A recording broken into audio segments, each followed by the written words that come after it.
All right, thanks, Jason. Well, changes are on the way for this hurricane season. Storm Track 15's meteorologist Corey Smith explains. Just this week, the World Meteorological Organization Hurricane Committee met. They talked about retiring names of previous systems as well as the future of the naming of tropical systems. So let's break down the changes that are being made. First off, the retiring of several storms from the last 2 years. The reason for this, well, the pandemic offset last year's meeting to this year, so this is now covering 2019 and 2020.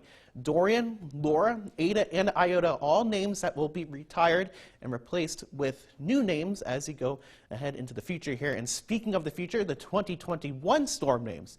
Pretty normal list here. We have our typical A through W, but if we get through this list, there's going to be a little bit of a change. Normally, we'd go over to those Greek names just like we did last year, but that is now changing. In fact, we're no longer using the Greek alphabet for storms past our typical list. That's going to be replaced by a supplemental list of names that you can see right here. And if any of these need to be retired, well, they'll just switch out individual names, but this list will remain the same from year to year now.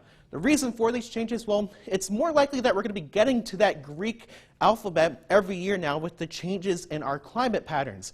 Multiple of those Greek letters sound very similar, so that makes communicating things a little bit harder. Eta, Zeta, and Theta, pretty good example of that.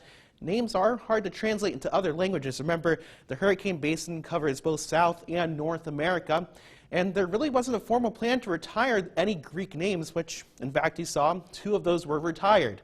So in other words, it was all in order to make communication just a little bit better going forward. We'll have more updates on the upcoming tropical season over the coming months, so make sure you guys are tuning in from that. But from the studio, I'm Storm Track 15 meteorologist Corey Smith.